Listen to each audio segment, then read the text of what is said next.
Due to the following CBS School Break special, Magnum PI will not be seen today. It will be broadcast tomorrow in the regular time period. Word Balloon is brought to you by the League of Word Balloon Listeners.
Welcome back, everybody. It's time again for another Trek Watch.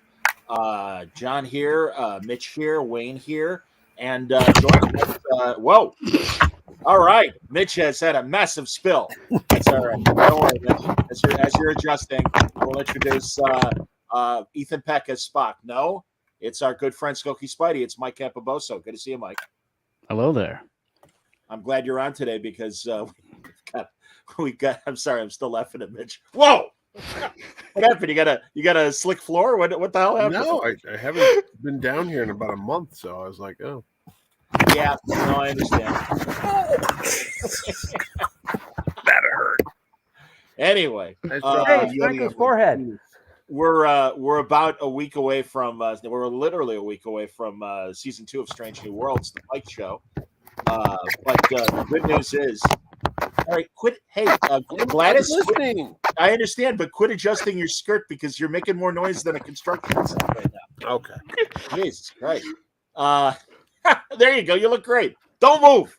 All right, don't move for the next hour. No, next week is the Pike show. One of the reasons why I asked Mike to join us today is because Mike is it's fair to call you a Star Trek fan, obviously based on your garb. Oh, yeah, much more lately. Although I have to say, I mean, in spite of the get up here, I feel like I'm fairly new to the fandom. Like I'm not as well versed in it as you guys, and that's part of why I was excited to come on and talk with you guys today about this show because I like it. I'm having a great time watching it, and I'm looking forward to the next season. And I think this is a great opportunity. I think for me, in a lot of ways, to learn from you guys. So I'm curious to hear your thoughts about a lot of this stuff. Yeah, I get it, but really, I mean, everyone is, I don't intend for our discussion to necessarily cloud your opinion, but honestly, we're really excited to hear from you because we're old Trek fans. I mean, we really are. And I'm trying to remember who referenced this the other day, and I think it was Steve Siegel actually last night, where he was talking about the Avengers cartoons, Earth's Mightiest Heroes. And then the next show that Disney XD did, what's it? Avengers Assemble. Avengers Assemble, exactly. And he said, old farts loved Earth's Mightiest Heroes because they took so many of the comic book stories as a basis for one of their episodes. But the 7-year-olds, could care less. And we're kind of indifferent. And they noticed that, the producers of Avengers Assemble. So, and in fact, he said, I think he quoted Casada, who said, we want something familiar, but not so beholden to the comic book stuff. And it's like, okay. And again, we're jaded. So when we see a canon conflict, we're very quick to say, wait a minute, it didn't happen that way. And my favorite example is La'an Noonien Singh, or as I like to call her, Susie Hitler, because it's such a notorious name in the history of Star Trek. And it's just like, hi, how you doing? I'm Susie Hitler. I'm your new lieutenant. Okay, great. And Spock, oh, nice to meet you, Susie Hitler. And again, the original series was made first. So Khan Hitler. Didn't we have a crew member named Susie Hitler 10 years ago? No. And Uhura as well, and even Nurse Chapel. And it's just weird. So it kind of sticks out like a sore thumb, but that's just a little quibble and everything. And just an example of canon. But that's why, so Mike, were there any episodes that you're like, whatever? Oh, that I wasn't crazy about? Yeah. I think one of the episodes that confused me was, and I did rewatch the first 5 episodes just recently, and it was the one about Rebecca Romijn's character, number 1, and how she was revealed to be this genetically modified being. And I watched the episode and I was like, okay, I listened, and she revealed that she's this thing that Starfleet is totally against. They don't accept these people. And it just left me wondering, like, why is that? Starfleet is so accepting of all of these other types of people.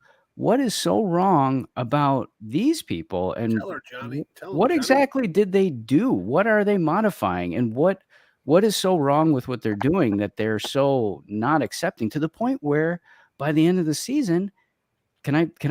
Of course. All right. Oh, no. Yeah. End of the season, last episode, she's getting arrested, taken away, kicked out of Starfleet, all regardless of what kind of job she's doing. And I'm just so confused by that. Like, World War III happened and all these terrible things, but now we're at a time of peace, and I assumed acceptance. So why aren't they accepting her and her people, I guess? Well, the problem is, when the original series was made, you had a lot of people that were writing and producing the show that were World War II vets. And even though today, and I understand that members of the LGBTQ community and are kind of looking at aliens on Star Trek as a whoa! And once again, Mitch takes another header. So, all right, as Mitch is adjusting, I want you to thumbs up, Mitch. I'm going to turn your mic off just so I don't have to hear the construction sounds while you're readjusting. Now he's black. Mitch has gone black. Mitch just got kidnapped. Either that or the chewy yellow air from Canada. Just, are you good now? All right, buddy. Hang on. We got him. He's back. Yeah. I just put my thumb in front of the camera. That's what made it. Watch, see, it goes. He just did it again. He did it. Oh, Mitch. All right. I'm not touching anything. I'm just going to sit here. You just said you thumbed the camera, but anyway, it's all right, buddy. It's anyway. all wrapped around me. So World War II was very much on their mind. And, the whole Nazi eugenics program of eliminating minorities, and also, the whole idea of a master race, and to genetically enhance people. And they were testing on people to genetically make white supremacists superior. And that was the fear. And I understand that, again, if you don't know that history, you could find it, frankly, offensive if you're an other of some sort. I don't mean that in a disrespectful way. But I do think, as you said, Mike, this is a huge cardinal sin of Star Trek. In fact, even going past the eras of the original series and Next Gen, even DS9, Dr. Bashir was revealed to be genetically enhanced, and that was a big problem. And he faced, expulsion from Starfleet because of it. I know that the first episode is going to focus on this and have an inquiry about number 1 status, and that's great. I hope that Starfleet's argument is not a scarecrow argument of, well, that's just wrong, and we all know that's wrong, because that I do see, again, genetic enhancement specifically to be a fear, as we in our modern society are talking about that to eliminate disease and do other things and stuff. And it's a slippery slope, and it's going to be something that I hope is given equal weight of. Number one, has been an exemplary Starfleet officer. Pike is going to speak very much on her behalf. There is a clip of that inquiry that's online already, a teaser from this episode. I don't know if the rest of you guys have seen it. No, I haven't. No, not yet. Okay. I've just seen Boimler and Mariner. Yeah, the crossover, which will happen at some point, and that'll be fun for season 2. But season 1, yeah. So, I mean, I really thought the first episode is a fantastic way to start. It was very accessible. It really set up the parameters. It showed you the characters, and it's one of my favorite episodes. There are a couple episodes that are kind of clunky to me. I'll wait, but and we'll certainly talk about the finale, which I think has its own problems as well. My favorite episode, and it's one that also gets criticized because it borrows from Ursula Le Guin's great short story, and that was where they go back to the planet where Pike had been there before as a lieutenant, and the little kid is about to ascend and be this like very highly regarded member of his planet and everything, and crucial to the way they survive and run as a society. And I think that was the best episode of the season because it really laid out an honest to God, good moral question that while we all know that this is horrible, the way they're treating this poor kid, hooking him up to this computer and literally sucking the life out of him. But by the same token, there's the Prime Directive. And as the woman that was involved with Pike says, she's like, well, I'm going to report this to Starfleet. She's like, Starfleet has no jurisdiction on us. And you may not like this, but can you say your perfect society doesn't have hunger, doesn't have children suffering? We have different ways of not ignoring it, but essentially it's like, well, it's an accepted, unfortunate part of our society. And that was an honest to God, I think, real representation of Star Trek showing a complicated issue. And I think fairly showing both sides. I don't know. What do you guys think of that episode? Oh, I agree. That it definitely showed both sides of the issue, and the fact that they weren't part of the Federation, which was really important on their part, that they just refused to join the Federation. So it didn't matter that you can't really impose your Federation values on a culture. Yeah. Yeah. Go ahead, Mike. Yeah, it almost had like a Soylent Green kind of a feel to me, like when they reveal that, oh well, we're functioning really well here, and everything is great. We're a great society, and then you find out what's powering that society. It's people. Yeah. What do you think, Mitch? I remember at the end, didn't they say something about they didn't know if the kid was in pain when all those like wires were going to him? That was like really dark. I was like, wow, they're torturing this kid. Yeah. He asked, does the kid feel pain? And she said yes. Yeah. And also, God, the kid is so ready to take over and be the new guy. Yeah. And then he sees that husk of a kid being carried away on the stretcher. And it's like, what did I just sign up for? Well, it's not quite the same, but you think of Snowpiercer, where the head guy takes the small children, and it's based on size, to go in because they can no longer replicate the parts. And it's the little kids that are doing the machinery, keeping the train going. Sure. No, I understand. But I do. I think it's my favorite episode of the season. And truly, I gave it, and I don't mean to sound condescending when I say this or pejorative, but I gave it a B, I think, Strange New Worlds, the whole season. And mostly good. There are a couple that I roll my eyes at. There is still, like, I think the Orion Pirates episode, where Spock is with the one woman, and ultimately it's revealed that her lover is Sybok, and we got the shot of Sybok's back and everything. There are parts of that I like, but I just felt a lot of the episodes were very simplistic. It's the same complaint I have about Discovery, where they might introduce a sci-fi idea, but it's very pat, and the debate isn't there. And the Uhura, the second episode about Uhura, and when they're on the planetoid, and that I think they're just kind of overly simplistic with their sci-fi ideas. Now, are they overly simplistic, or we've consumed so much material in our lifetimes that we can just see through plot lines and stories in advance compared to when we first saw these as children? Well, to that point, I don't know if you know this, John. You probably do, since you know all Star Trek. Paramount has run the first season for free on YouTube. Correct. And then we can get into a whole discussion of business idea, because I told Ordway about it, and he was like, why the hell would they do that? Because he was mad that he subscribed to Paramount. He goes, if I knew it was going to be on free, I would have just waited. I said, well, no one knew they were going to do that, because it came out of left field.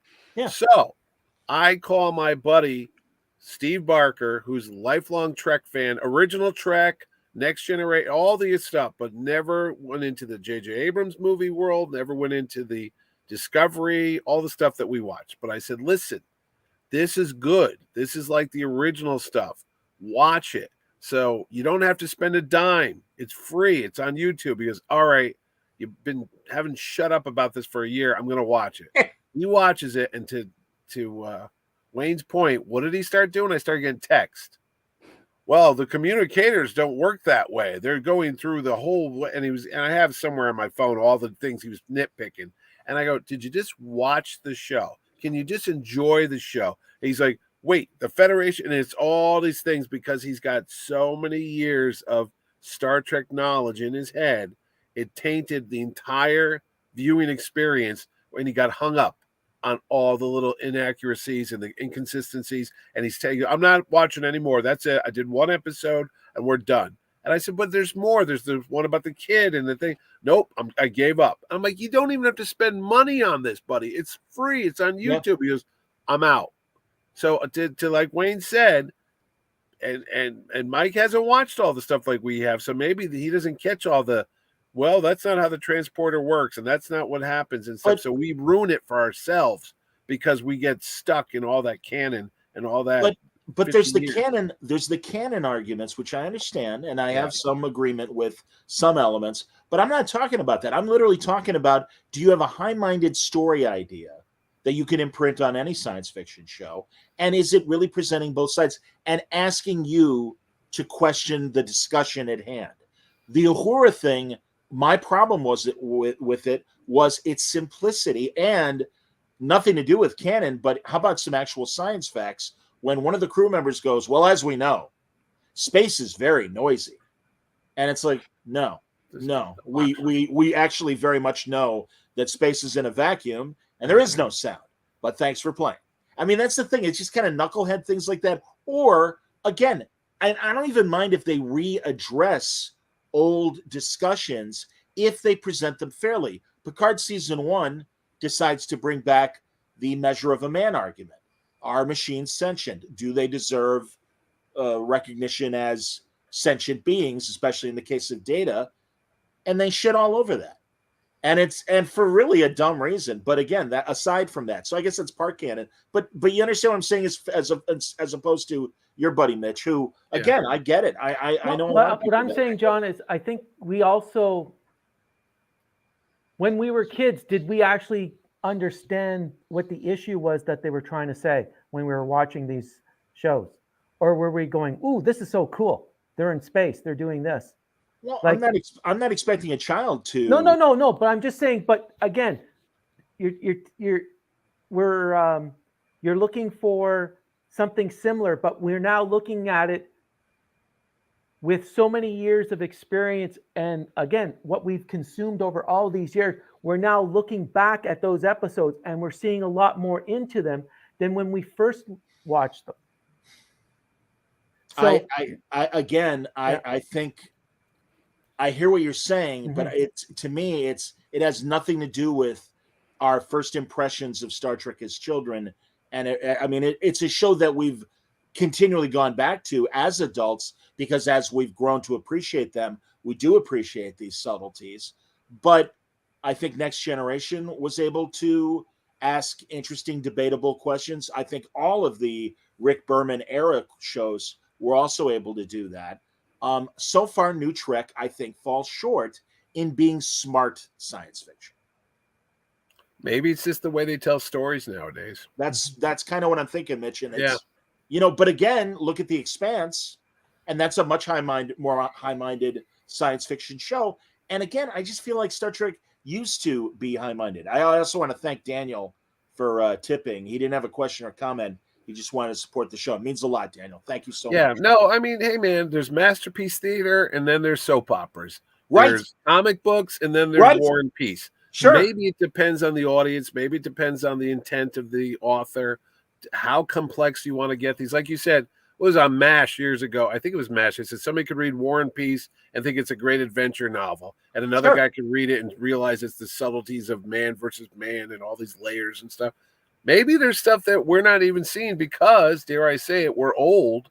And if I had a 20-year-old kid watch the Uhura episode, he sees it because she's his age and he identifies with her because she's a young person trying to work in this big corporate environment and she's bringing her own individuality and doesn't want to get. And then maybe there's a whole bunch of layers to that onion that we don't even see because we're looking at it from guys in their 50s or whatever. And we're like, no, that's like when they do. Hey, when I was a kid, I loved the Omega Effect, which is a whole analogy about Vietnam. And I never knew that as a kid. I just thought it was cool because they brought the American flag and Kirk started quoting the Declaration of Independence and all that and the Constitution. I was like, this is great. Then years later, I go, oh, wait, the Yangs were the Yankees and the Con were supposed to be the Viet Cong. Oh, I didn't know Communists. that. I mean, yeah, like, the communists.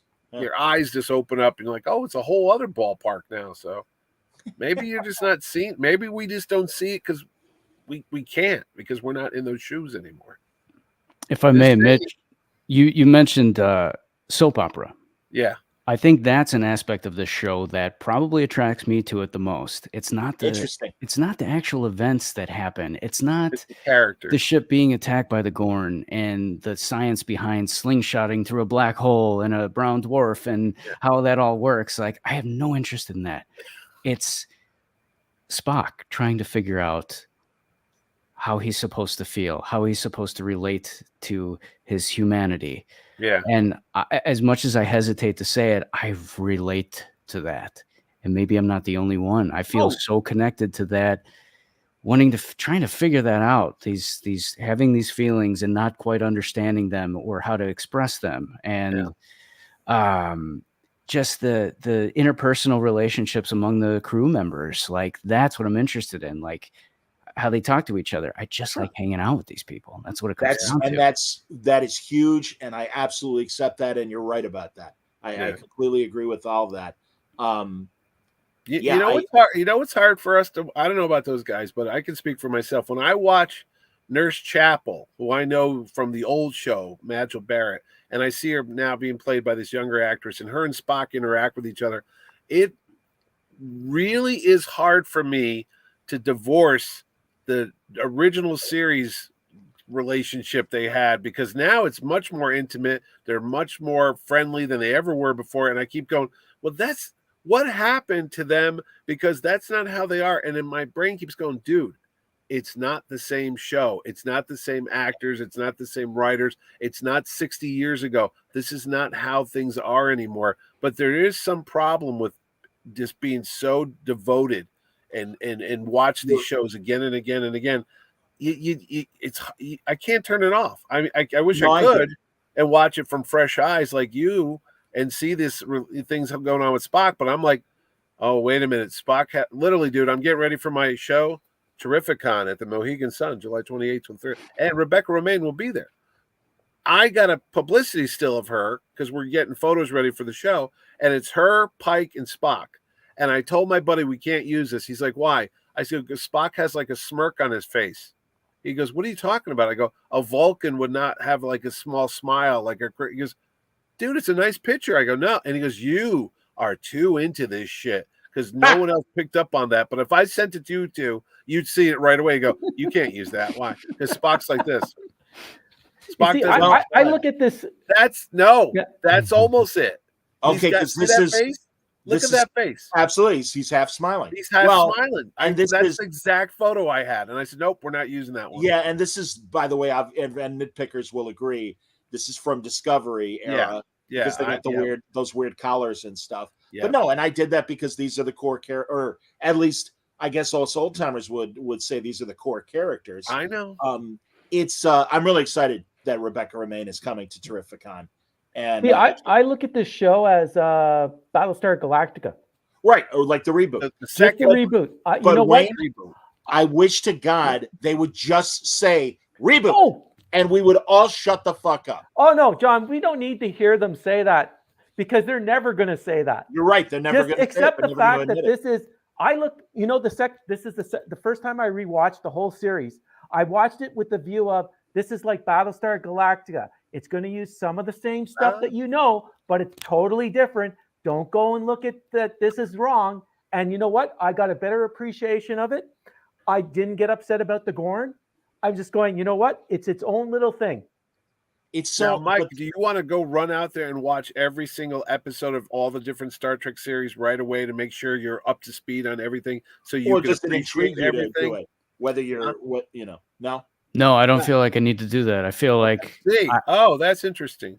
no, That's no. interesting. I occasionally I'm curious. Like I think about things like, well, wait a minute, the ship looks really modern and really slick. Like, how do they reconcile that with the original series? Well, Look at yeah, and ship. that's a thing my buddy picked up on. He goes, "Oh, you're going to tell me that this Constitution class ship looks more sophisticated?" I go, "Dude, 60 years ago on a shoestring budget, they Right. didn't have fiber optics. They just had light bulbs. They couldn't do all the CGI that we could." But he got stuck in that, and he could not. Well, it's just stop like the looking at TARDIS. it. The TARDIS Huh? from Doctor Who, from the original Oh, TARDIS yeah. Oh, to yeah, the it's a modern box. day TARDISes. Cardboard box. Yeah, I get Yeah. it. Yeah.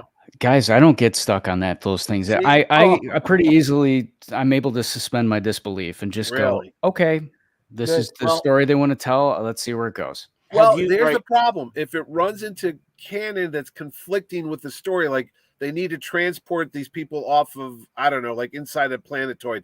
And we all go, well, they can't do that because the transporters can only go down about 2 miles deep or something. That nugget of stupid information is drilled in there. So I'd watch and go, yeah, the writers are being But lazy. that's when you have to switch on the Galactica view, going, this is different.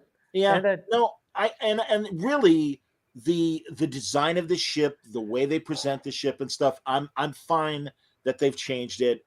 I think that there are enough examples online and going back to Enterprise that you could still show a different spin without ignoring canon and just doing your own thing. But we have the Kelvin films that pricked out the Enterprise.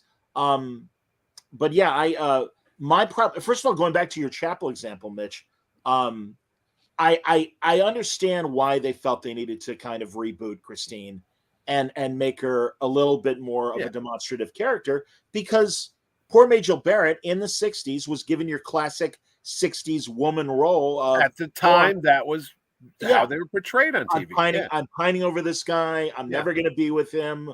Oh, my broken heart. And no, it's cool to see an assertive and confident Christine Chapel amused by Spock, and Spock intrigued by her amusement. I'm okay with all that. That's all right, and that's fair, because it really is unfair to cast a modern actor and force them to play a 60s soap opera kind of trope that we're all beyond. And it's like, no, I'm okay with that. Where I'm not okay, though, is the final episode of the season where Mike, did you ever see the original The Enemy Within, the conflict with Kirk leading the Enterprise against the Isn't Romulans? that Balance of Terror? I'm sorry, it is Balance Balance of Terror. I always get it wrong. Enemy Within is when the little split in two and evil Kirk transporter thing. Right. So Balance of Terror. You've never seen it, Mike? I'm not familiar at all. No. Okay. Well, I almost wish I'd asked you to watch it prior to us talking, because before we get into Paul Wesley as Kirk, and I do want to talk about that, it felt like a college production of Balance of Terror. And they really kind of cliff note a lot of interesting, subtle things that, like, Mark Leonard brought playing the Romulan commander. You were much more sympathetic to Mark Leonard's portrayal than what we got in the final episode of season 1 of Strange New Worlds. Don't you wish you could be Mike right now watching this all for the first time? Because you're literally, I know what you're saying, Mark Leonard. We're talking about the Romulans and stuff like this. This would be like me talking to my dog. and all she hears is blah blah blah blah blah Harley, blah blah blah blah Harley, and she doesn't know what the hell I'm talking about. But now and then she picks up I think I know outside. Yeah, Hey, I it's think I know that what that is. Yeah, really, because it's like you should do I like don't know. Trek Watch the old generation, which we could come on, and then you could do Trek Watch the new generation, which you'll have younger folks on because they don't know. Or does it matter though? It's a missed opportunity to again make a more complex story of, we could be sympathetic to that specific Romulan commander who knows war is wrong, and in fact has that wonderful in the original episode, Mike. Yeah. He speaks to his first officer, and the first officer's like, Commander, we have to fight them. That's our way. And the Romulan captain says, must we always revert to war? Shouldn't there be another solution? Yeah. And that's why at the end of the episode, it's the exact same speech in the Pike show as in the original series, where the Romulan commander says, in another time and place, I could have called you friend. There is no reason, in my belief, that and I don't know how you felt watching it, but I saw no sympathy from the Romulan commander to Pike, who was trying to negotiate his way out of this situation. Actually, I thought he did. It was very subtle, but he was against war, and talking about, you weren't there with when I fought on whatever. I think it was his father, his sub commander. He did have those conversations with his crew.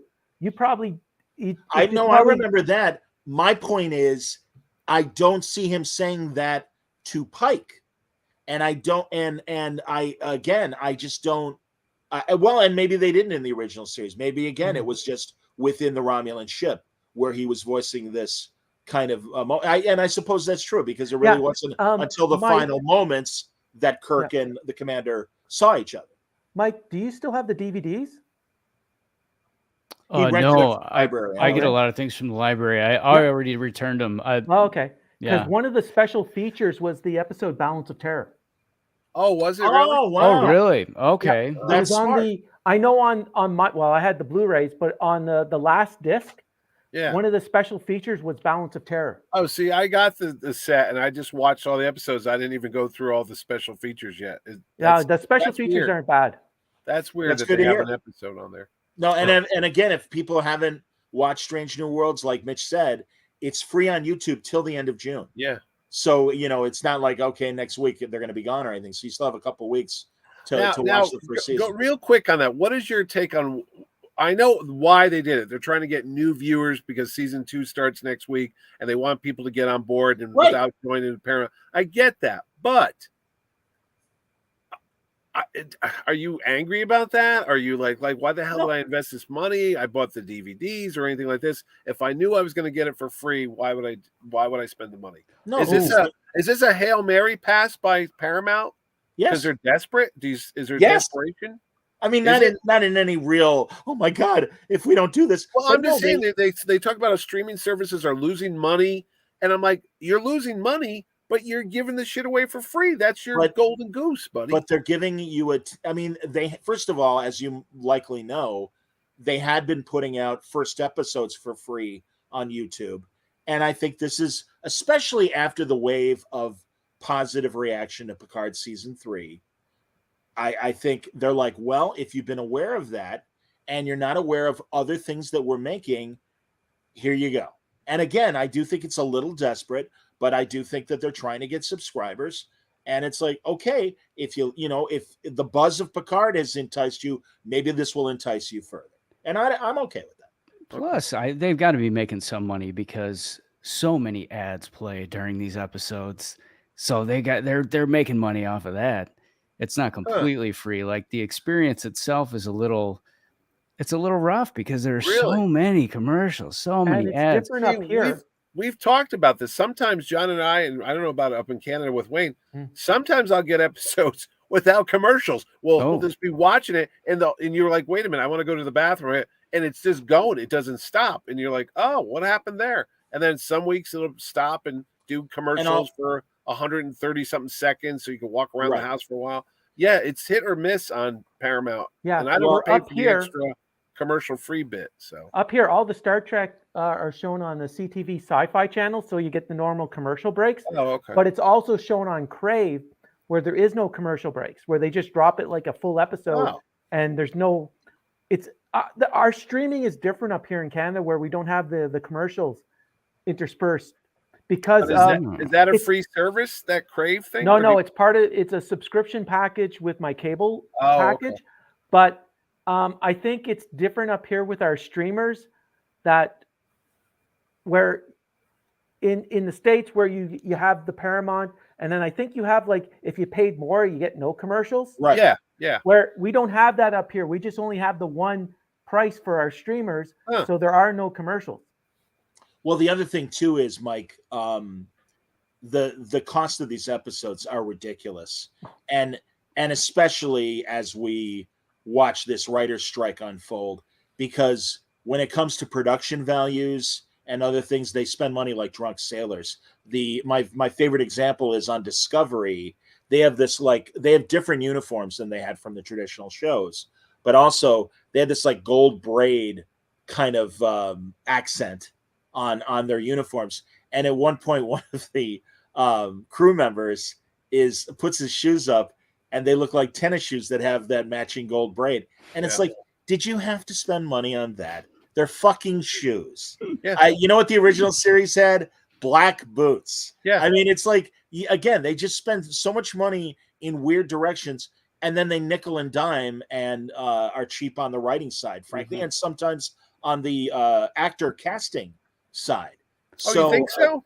Oh, yeah. Well, Mitch, really up until Picard season 3, and I'm sure they either had to make exceptions or they cut in other areas to be able to afford the whole cast. Yeah. But like they approached Michael Dorn to be on Discovery, to be another Worf descendant, and he's like, the amount of money they were asking was ridiculously low. Really?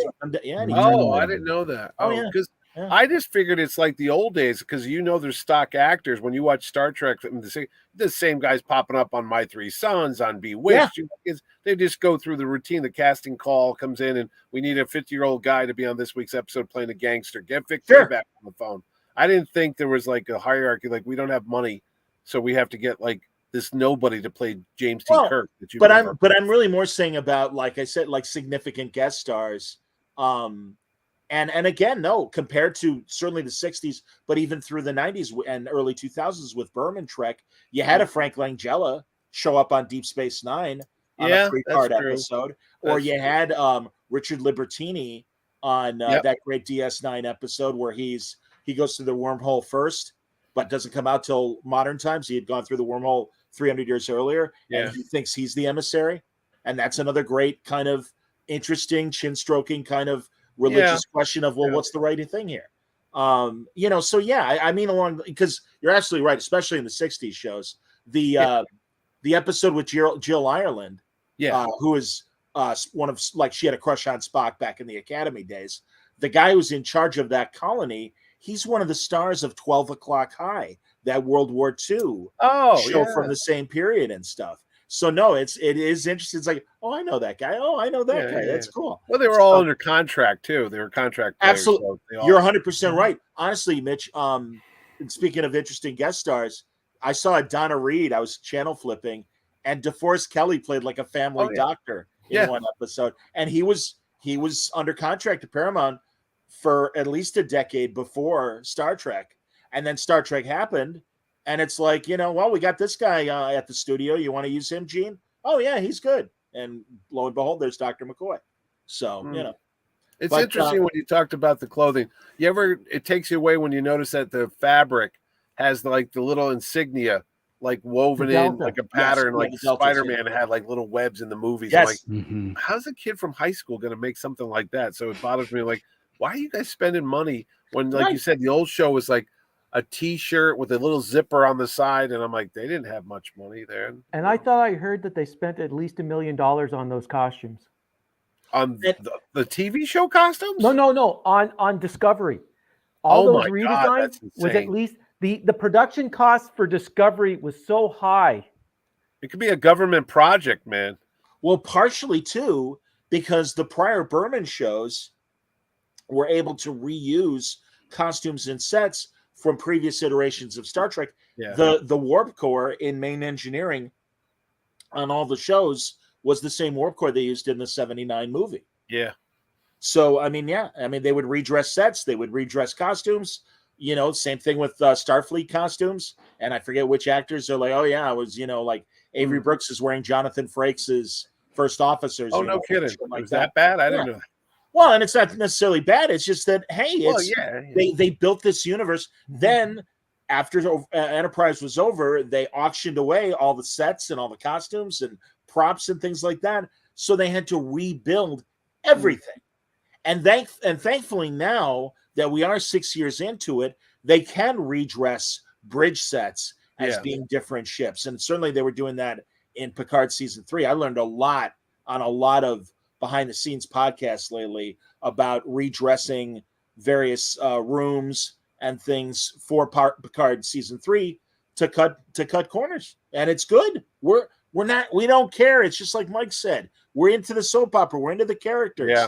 The only thing I would say, and of course I'm saying this while I'm sitting in darkness, is, maybe turn on the lights a little bit heavier. My buddy did pick up on that. He said, what's up with the lighting on these shows? I go, what? He goes, I couldn't even make it out I had to crank up my iPad to get the brightness. I go, oh no, it's like that on TV as well. They're in a submarine, basically. And a part of it is because they're filming a lot with the AI wall or AR wall, whatever it is. Yeah. Oh, the volume thing? It's like the volume. Yeah, the one that's up in Toronto. It's pretty cool. You'll get to see it in the part of the special features. I did watch it. And I think that's part of it too, is to keep if you had too much light, you probably lose the illusion. Maybe. Well, but Stagecraft, what the equivalent that Lucasfilms uses for Star Wars, they've got those brightly lit desert scenes, and a lot of that is that virtual reality wall. Yeah, but this is up in Canada, so we're like 79% less than America. All right, I gotta ask Mike, because, and I know you haven't watched a lot of Star Trek. Have you watched any of the original series? Oh, I might have caught an episode here or there, but I don't have much memory of it. And then we did the commentary for the 79 movie. Right. Have you watched other original crew movies? I have not, no. Okay, well, I'm very interested in what you think of Paul Wesley as the current iteration of James Kirk. I keep thinking, like, I know Shatner as Shatner, not as Kirk. And I think, like, I know the person Shatner better than the character. So I think of him as Kirk, like Shatner is him. So when I see this guy come out, this Kirk on this show, I'm like, he's nothing like him. Like he doesn't have a physical presence like Shatner. He doesn't, I don't know. He's not like the swashbuckling physical kind of Kirk. Did you see the J.J. Abrams Shatner movie? is. That's what I was going to ask. Did you see the Chris Pine Kirk movies? Yeah, I saw all of right. Those, so how did you feel about Chris Pine compared to William Shatner? I felt okay. Like I felt like maybe there was less, a little less charisma, but I felt like he's a lot closer to Shatner than this guy is. Forgive me, I don't remember the actor's name, but Chris Pine. Paul Wesley. Paul Wesley. Yeah, that's Paul Wesley, the new guy. Yeah, I thought Chris Pine is closer to Shatner than Paul Wesley for sure. And I don't feel like you need to be doing a Shatner imitation, which was always the call back when people like us who objected to the way Paul Wesley was playing it. Well, we didn't want to have a Shatner imitation. No one's asking for a Shatner imitation. Chris Pine made it his own character with being charismatic, I think, and maybe didn't have the command, authoritative demeanor that Shatner brought to the character. But it's like what I had been saying as we were watching the first season, and especially when we focused on Paul Wesley, it's like Jim Kirk, whether he's an ensign or a cadet or a captain, he is like JFK or Abraham Lincoln, where he walks in a room and talks, and everybody turns around and says, "Who's that guy?" That guy, I'm listening to that guy because he exudes command and charisma. And I don't think that's what Paul Wesley is on this show. I think that's what Anson Mount is on this show for sure. Do you only have room for one alpha male? I have a problem if the answer is yes. It's like, well, then you're doing it wrong. And also, I would go, it's funny, and I always bring this up when, and I'm glad Wayne mentioned the Galactica reboot. You saw it in the reboot, but you also saw it in the original Galactica. Consider Lorne Greene as Adama and Lloyd Bridges as Commander Kane, and also Michelle Forbes as Commander Kane. Because in both cases, you had a very strong person saying, I disagree with you, you're doing it wrong. They tried to give those lines to Paul Wesley, but it was muted in his delivery and, frankly, just his physical being.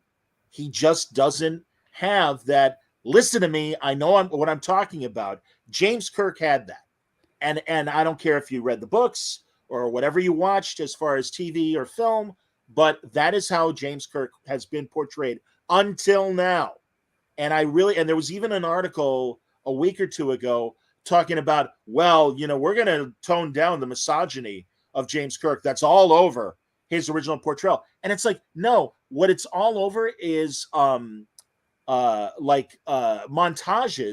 of Kirk kissing a bunch of alien women, which happens over 70 episodes and 3 seasons. But really, if you watched it week to week, it's like, listen, 60s leading man tropes, absolutely.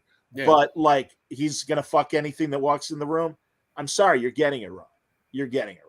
You look at the J.J. Abrams, Chris Pine's portrayal, where he goes up to Pike and he goes, look, he says, you can have your own chair in 4 years. He says, I'll do it in 3. That's the attitude that whoever's going to portray Kirk has to have, that attitude that, you know what, I can be better than all of you at any day, and I'll show you that I can do it. And that's what I felt with the J.J. Abrams movie. I thought Chris Pine was perfect. Like, he really captured that attitude of what Kirk is. He wasn't doing Shatner, not like Carl Urban was basic. He was like channeling DeForest Kelley. Oh, but yeah. He was his own version of what Captain Kirk should be. Okay, well, here's a question. I don't know this Paul Wesley. Maybe I've seen him in other stuff. Is there anything else he's been in? Vampire Diaries. Correct. I didn't watch that show. Yeah. How was his acting on that show? Fine. No idea. Okay, well, I'm just saying, maybe it's the director holding the actor back and saying, hey, buddy, we can't have you, be better than Pike because he's the star. That's very possible. Back a little bit, so don't go full guns. Just be like half speed. I wasn't crazy about Ethan Peck with what I saw in Discovery or the short treks because, as we said, he smiled too much. Yeah, and they really leaned into that whole, there is kind of with a smirk a little bit. Yeah. But I have to say that in the first season, I appreciated Ethan Peck as Spock. I think they refined him and pulled back a little more and gave us a little more of a detached, emotionless Spock than what they tried to do in the short treks and in Discovery. And so there's an opportunity for them to show, for Paul Wesley, to show more Kirk traits, emotional traits. I'm a little concerned with him having the flirtation with La'an, as it seems to be setting up. It's, again, there's Susie Hitler. What's funny when you just said emotionless?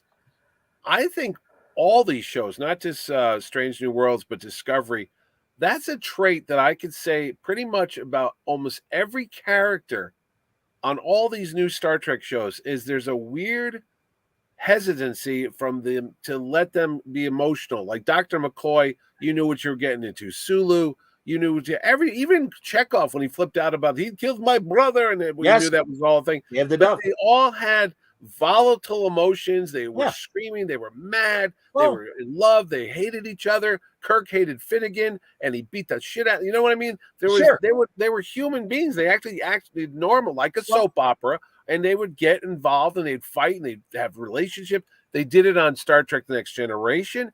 But ever since the new Treks come around, there's this weird thing where they hold back on everybody, not just Mr. Spock, where you expect it, because he's supposed to be, but even Pike. Well, Pike's maybe the best one who's not doing it because he's afraid of what's going to happen to him and he knows he's going to die. So he's got something going on there. But I couldn't tell you any other character. I mean, number one is kind of like a robot. The security woman's like a robot. Well, Her right now is kind of like a little. No one is bold. The doctor, even with his kid, it wasn't like. I want to get into that too.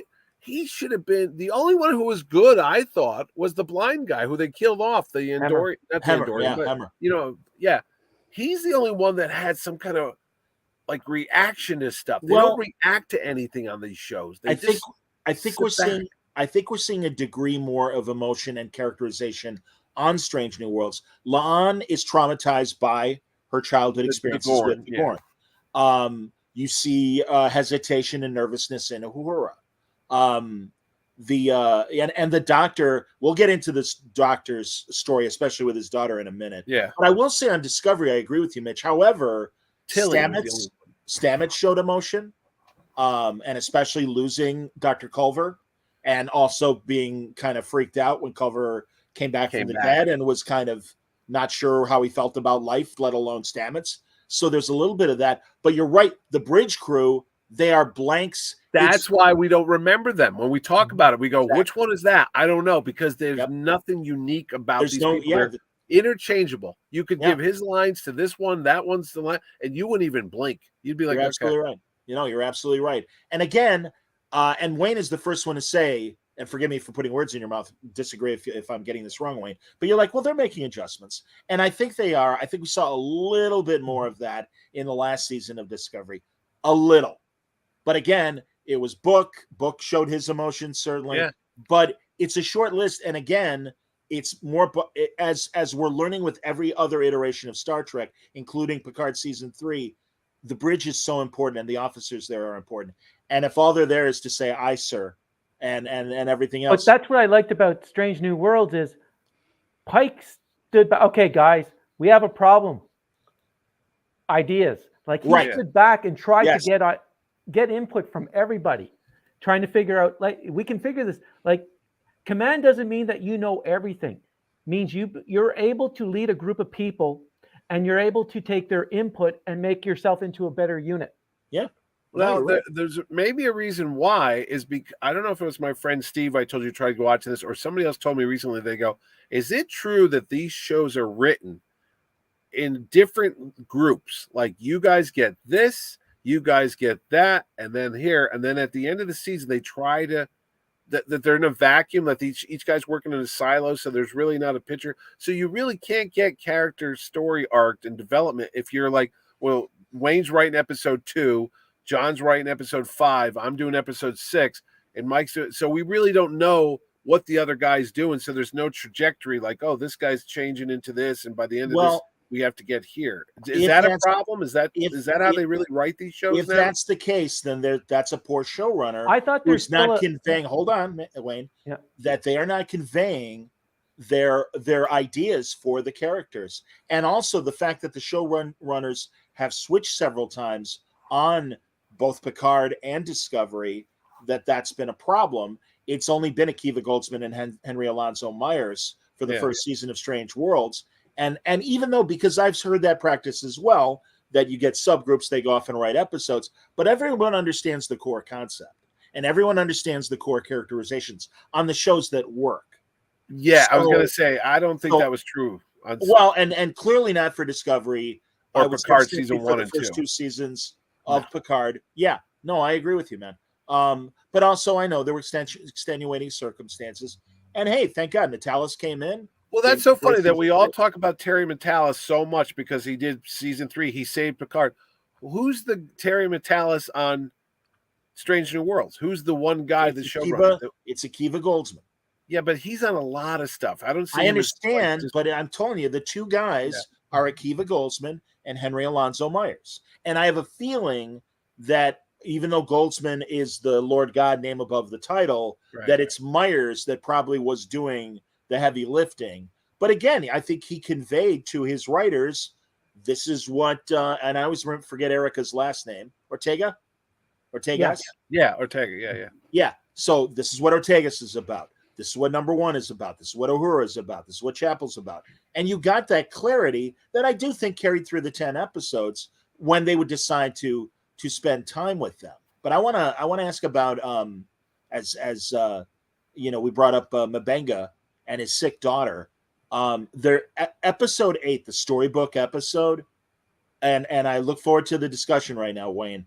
And first of all, what did you think, Mike, as a newbie, of that storybook episode and tying it into Mabenga's daughter's crisis? Before I get to that, I want to jump to the episode previously about the light that was affecting everyone on the ship, and they were heating up. And it turns out, you find out at the end that the reason, I mean, the whole ship could have been killed. Everybody could have died because the doctor did not update his transporter. He refused to, and we find out it's because his daughter is kept in there. But when I found that, I was like, wow, I don't think I like this guy. I mean, how selfish is that to almost sacrifice the lives of all these people? But it was for his daughter. Right. I get that. And I think that hit home even more for me in that later episode with the storybook thing. And then what happens at the end where he has to say goodbye to his daughter finally. And it hit home more for me how close he was and what that relationship was like and why he would have sacrificed all those people for his daughter, this one person.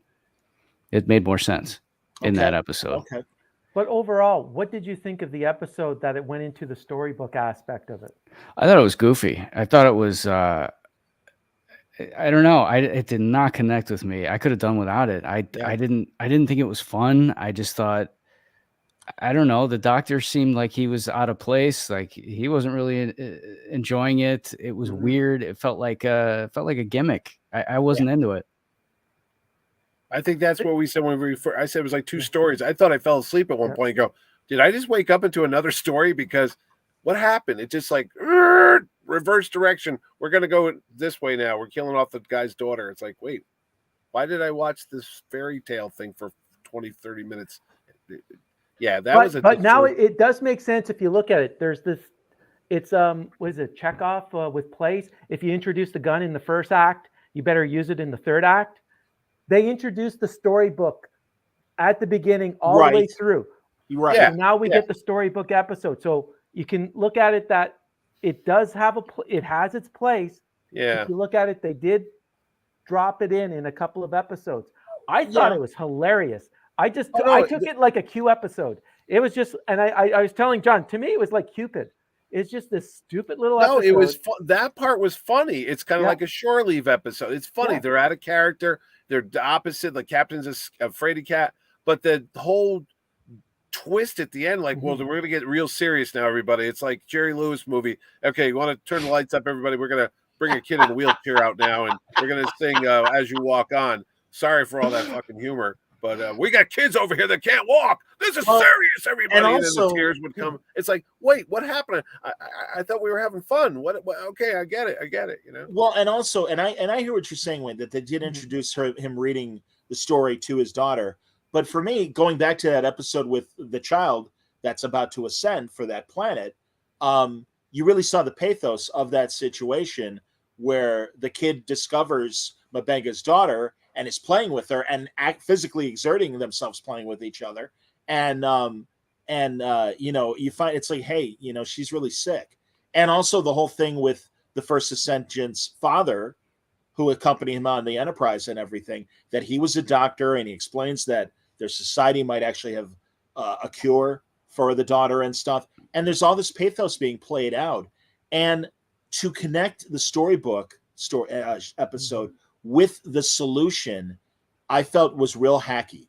And also on two fronts, that story annoyed me, because from a pure humor standpoint, I'm sorry, it's the first season. This cast has not earned, in my opinion, the ability to start making fun of themselves. They also did it in the episode with La'an and Number One doing the Enterprise checklist. Enterprise bingo. Yeah. Enterprise bingo. Thank you. And it's like, okay. And I know that these seasons are compact into only 10 episodes, as opposed to the nearly 30 that we used to get in the old days, including in the 90s and in the early 2000s. But it's like, I'm sorry, I don't know you people well enough to sit down and laugh with you. I've had the same problem with the Next Generations episode The Naked Now, which was kind of a throwback to that original series episode, Naked Time. And they get kind of wacky and goofy in that episode. And it's like, it's only the 4th episode. I don't know you people. I like, let's know you as real people. And then by all means, and listen, I really like this cast. I really, really like this cast. It's not Christine Chong. Is that Christine Chong? Christina Chong. Christina Chong. It is not Christina Chong's fault the way they've written Susie Hitler, but that's how they wrote her. And again, much like Mitch's friend and Mitch himself, it's like, I'm sorry, I can't get that out of my mind. Yeah. This is Khan Noonien Singh's aunt's descendant, and it's a famous name. And it's really like, hey, how you doing? Khan Noonien Singh. And it's like, okay, it really doesn't like link up to Space Seed at all. And also the way they keep dipping back into the Khan well on almost every show. It's like, I'm sorry, I have a problem with that. And yeah, like I said, so the two fronts were to present such a tragic storyline about the kid that I think is underlined further in the First Descendants episode as well. And then to have this light storybook kind of romp, and also, all right, he's got to let his daughter go because that's the only way she's going to live. And then 2 seconds later, she's back and it's like, Daddy, I'm an adult. I'm fine. Everything's great. And you're never going to have to talk about me on this television show again. Goodbye. And it's just like, what the fuck, man? Oh, they just got rid of a really bad subplot. I'm sorry?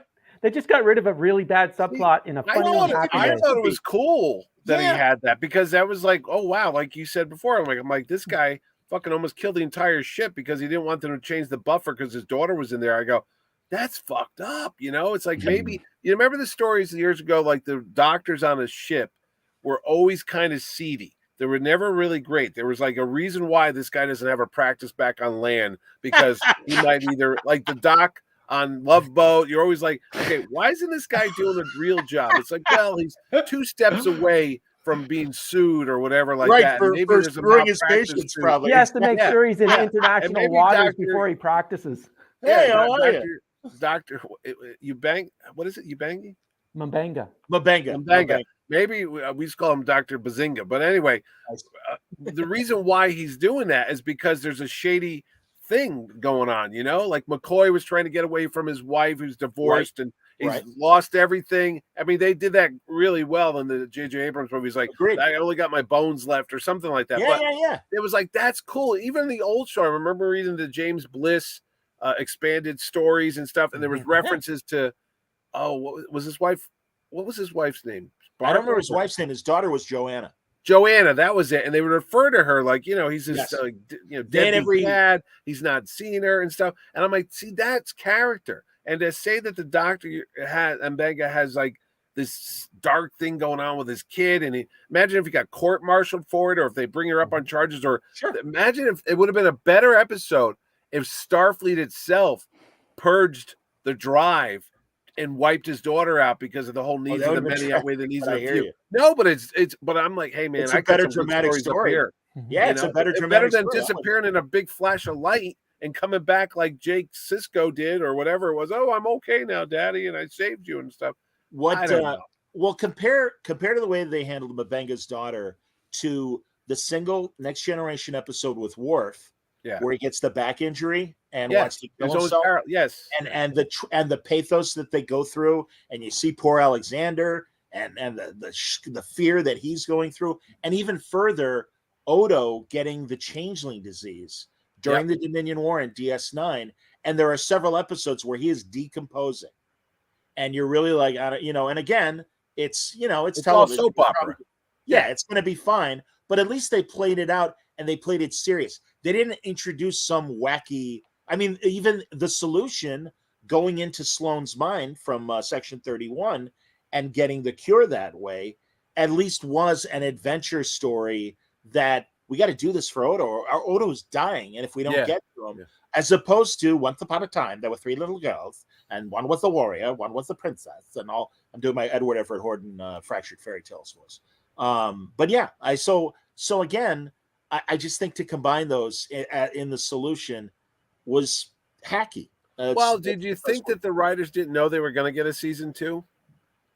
They didn't know if this was going to take off? No, I think it was pretty much because especially the way these TV show deals are made, I'm sure that much like Picard going 3 seasons, at the very least they had a 3-season commitment, especially given the love that we showed to Anson Mount as Chris Pike. Yeah, I know, but sometimes they're like, we might not get that chance, so let's don't make the story arcs too long because we might only get 1 season, so let's kind of wrap this up. Maybe I that I don't know, and again, that would be a question that I would love to ask Henry Alonso Myers or Akiva Goldsman. Well, they'll never tell you the truth.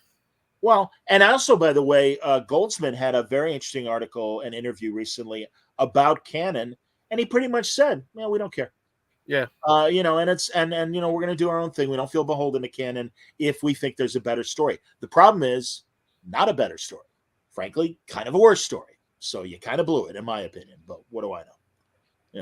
So. Well, I like it when they only use canon when they have to. It's like, wait, you can't do that. It's like, well, we have to show this existing war that's been going on between the Klingons and the Earths for like 100 years. So all that stuff is legit. We're going to use that. But this stuff now, we'll throw that out. But we'll pick and shoot. It's like deli canon. Yeah, we're going to take this because we need this to get the story arc working. But we don't need that because we don't want to talk about that. You can't do that stuff. You know what I mean? It's going to be fun when we review this episode when it comes up, and I'm assuming it'll be the first episode where we get the Starfleet inquiry about Number One's background, because there's a real opportunity to, like I said, present a legitimate debate. Well, like Mike said, why are they so afraid of enhanced people? What happened? Is it the whole wasn't Colonel Green? Oh no, that wasn't Colonel. That was that was part of it. It was the eugenics war. The eugenics war, and Khan escaped during it and stuff like that. Yes. So they just don't want to make another Hitler again. Yet we got his granddaughter on the ship, like you said. It makes no sense. Khan and his people were genetically enhanced super that were better than average Homo sapiens. So shouldn't his granddaughter be a direct? No, it's not. She's not a direct lineage. She's part of the family, but I don't think she's direct lineage. I thought he was grown like in a test tube, like he was like a rep, like a. No, probably it's his DNA was enhanced. Gene splicing, who knows? They left that. We saw data. We saw not Sung. Yeah, one of the Sungs got the blueprints, whatever the hell you want to call the file about it. Yeah. Well, and further during Enterprise, that's Soon ancestor got involved, and that's why we have the smooth-skinned Klingons of the original series versus the rigid Klingons in every other iteration. And I'm also very happy that they finally wised up and abandoned the purple and albino. With the 6 nostril Klingons? Yeah. Oh, that was those weird fucking Klingons that made no sense. And even they tried to, again, slightly correct the ship in the second season where they're like, well, we're not at war anymore, so we're not going to shave our heads. So they kind of looked a little bit more like Next Generation and Berman era Klingons. Again, from the trailer, we're seeing classic 80s, 90s, 2000s Klingons. So I'm okay with that. All right, you fucked up. You're correcting things. I'll be interested to see if they put any line in to help that along. And like you said, Mitch, it's selective canon. I hated in the first episode of Strange New Worlds that Spock's like, "Oh, I miss my sister. I hope she's okay," or whatever. And it's like, yeah, fuck you. It's fiction. And he does recognize that he has a half brother. I know later on, but doesn't miss him. Well, forget that sister I had. I am really hoping that we do see Sybok in season 2, because I don't think my throwing down the gauntlet is, okay, you've invented this fake sister for Spock. Well, I said this half serious and half kidding. I want a Vulcan dinner scene with Spock, Sybok, Burnham, Amanda, and Sarek, and Sarek arguing for the Vulcan point of view with and Burnham agreeing because she is raised to be logically minded. Yeah. Amanda and Sybok explain the values of emotions, and Spock sitting in the middle, not sure how he feels, playing with his food. Well, or yes, maybe it's a bit of business, but truly, like, I kind of see the sides of both of them. I don't know what to think. And it's like, my simple comment and hashtag was, make Sybok matter. I really like Lawrence Luckinbill, and the more I see Star Trek V, I appreciate it. And even though that came out of left field, I think they appropriately laughed about it when they had like Shatner going, "You're lying. I know this because I've known you forever, and you've never said you had a brother. You're right. I don't have a brother. I have a half brother." And he's like, "All right, I got to sit down because again, this is just too fucking much. I can't handle this." Go ahead, Mike. Throw you guys a question. Sure. T'Pring, I liked her a lot. And Okay. I was not aware of her existence in any other iteration. This was the first time I had ever heard of her. I didn't know, like, is there another show where Spock is engaged to someone? And show. Really? Yeah. Amok Oh Time. yeah. Battle I to had the no death. idea. First episode, second season, Amok Time. Amok Time. Yep. And the problem that I have with modern T'Pring is the way she's portrayed in the original series. She's a femme fatale. Yeah. She and Spock were betrothed to each other when they were 8 years old. Prior to seeing her in modern day on Amok Time, you see a picture of her on Spock's computer when she's 8 years old. And then Vulcan calls to the Enterprise. She's there as an adult. You know, Spock, always part of me, never parted, blah, blah, blah. Mhm. And Chapel goes, "She's lovely. Who is she?" And Spock says, "My wife." Yeah. And everybody freaks out. Oh, wow. But they have, to give you a shorthand, Mike, and it's an episode worth watching if you can stomach 60s television. She calls for this Vulcan ritual rite, which they kind of flash back in Strange New Worlds, that weird dream that Spock has about being on Vulcan and having to fight. It's human side. Yeah, exactly. And in the original series episode, they introduce, and in fact, they've introduced this character in Strange New Worlds. Stan is an associate of T'Pring in her ambassadorial, kind of role. And Stan is her lover on Vulcan. And she declares this battle right for her hand. And everyone's expecting that it's going to be Stan that she chooses. Instead, she chooses Jim Kirk. And Spock is in this blood fever and has to fight Jim, no holds barred, because he's to the death. And it's because he's affected by the Ponfar, which is the 7-year itch. They go in heat. Where they got to fuck or they're going to go nuts. So he's kind of got this blood fever affecting him. And Kirk has to defensively fight him. And in the thin air, just like the air from Canada. We got outside. Thanks, Canada. But don't tell him how it ends. But Mike, Spock kills Kirk. And don't tell him how it ends when Spock kills Kirk. So it's a great episode. But and T'Pring explains why she made her choices. But again, she is a femme fatale. And I don't appreciate, as much as I'm glad she's getting more screen time, and I think she's an interesting character in general. She's gonna have to do the coming biggest off as one of the horny chicks on Sex and the City, basically. Well, she's gonna have to make get the biggest... laid, and they get interrupted, and she's like, 5 minutes later, I was gonna be naked and getting banged. What's going on here? Well, my point is that she's gonna have to make a huge about face to the point of betraying Spock, as follows in the events of Amok Time. That's the problem with these prequels. They can say, "Oh, we're going to fuck with canon as much as we want," but not only did they happen before, but they're on MeTV 6 nights a week. So all these shows that came before them, they're not. Hold me, Mitch. Hold on a minute. Hold me, Mitch. They're not only from our they're not only in our memories, but truly. All of us diehard Trek fans, we watch them 6 nights a week. So it's right there. You die. And Mike is the new show's audience. Still gonna run, Mitch. He doesn't know about this stuff. There is no future for him. He doesn't know that Spock's going to go and eat. You have to satisfy your core audience, and that's us, and attract the new audience. That's Mike. You know what?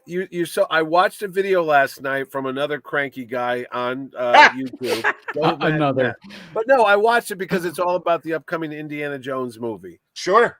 See, Dial of Destiny. You're an Indiana Jones guy. The reason why he said there's the new marketing strategy, the new corporate world is they want the brand. They want Star Wars. They want Indiana Jones. They want Marvel. They don't want, per se, the audience that built that brand. They want to go for a new. This is what this guy's theory was. They I'm want to totally go for a new audience. So to do that, they take the brand Star Wars, they make it and adapt it to appeal to a new audience that's never embraced it before, be it female, be it younger, be it this or that or whatever you want. And by doing so, they've changed the taste. It's like New Coke. And what happens is they've alienated the original, you, me, Wayne, and that. And by doing so, they've created a world of hate that's on the internet, it's on the blogs, it's all this stuff, because that original audience wanted their stuff back and you've tampered with it. But the corporate entity, the big, who's ever Disney or whoever is paying the money, said, we don't want you anymore. And it's getting cold-blooded. He didn't say this, but I started seeing this because being 56, going on 57, being 58, 59, the truth of it is, and it sounds, and I'm not kidding, you're dying off. Your money supply is going away. They're not going to make 30 years or 40 years of money off you because you're going to be buying medication and diapers pretty soon. But Mike, being younger, there is a chance to capitalize on him and milk him. And I'm serious. The milk you for whatever money they can get for streaming services, products, toys, amusement parks, whatever the hell it is. They're going to keep making the same cookies. They're going to change the taste, use different ingredients, but they know they can sell it to somebody out there who'll consume it. And you older guys, you're going to be, no offense, dead soon. And I think there's actually a sliver of truth in that. And it comes into Star Trek because you are going, well, he's going to go and Pon farr, and he's going to, this is not the T'Pring we know. They don't care. No, they because don't. Mike doesn't know what the hell you're talking about. And if he finds out, he watches Mitch, it, he moves on. It's the future they want. You're the past. I hear what you're saying, and I think you're absolutely right in terms of that is the corporate mentality. The problem is they don't recognize, first of all, that this older demographic has more discretionary income than the children. But that's part of it, Mitch. That's part of the thing. They want to sell the merchandise. Further, why, if you've got 10 million Star Trek fans, 4 million of them are the new fans, 6 million are the old fans, why would you deny getting the acceptance of the 6 million of us that have enjoyed it and again will appreciate it? I mean, I hear what you're saying, because again, it's very much like what Steve Seagal was telling me about the Avengers cartoons. Yeah, right. You said it to begin with. Yeah, right. So I understand, but also that second iteration of Avengers Assemble, didn't negate the comic book stories. They just chose to tell other stories, and kind of line up a bit more with the movies and everything, which is fine. But that's why, and I agree with you. It's just, how many times do they have to get hit in the face? They're experiencing right now with Little Mermaid, and the choices they made in Little Mermaid on the live action one compared to the original cartoon. And I'm not even talking about, and I disagree with, I'm okay with a black Little Mermaid. That's fine. What I'm not okay with is, first of all, the cartoon was only like an hour and 20 minutes. Yeah. And the full length movie, or the live action movie, is like over 2 hours. Well, that's what they do with Pinocchio. Yeah. Yeah. Well, and it's like, it's don't mess with the formula too much. Yeah. That you kind of, again, piss off the original audience. And I think that's stupid. But you're right. That's what they're doing. Hey, man, I don't know how to break it to Disney, but is it Galaxy's Edge? I know that was the show. The big hotel. But the hotel, they just closed it. Yeah. And it's because it was all about Rey and all about the original, and also fucking ridiculously expensive. Well, you know what's funny? You say that because I did take my kids down to the Star Wars Galaxy's Edge, whatever, down in Disney World in Florida before COVID. And yes, it looked like it came right out of a set. It came out of like Tatooine or something, but it wasn't Tatooine. It wasn't Han Solo. It wasn't Luke Skywalker. It was Poe Dameron, Finn, the First Order, Rey, Skywalker, all that stuff. And that's good because that's what the little kids saw. But there was no Jar Jar, even if my kids grew up with Jar Jar and all that stuff and Obi-Wan. Sure. But the funnier thing is, I thought that if they had just turned it into the cantina from my Star Wars with, Han Solo, Luke, and Obi-Wan and all that, and I'd be like, oh my God, this is the greatest thing ever.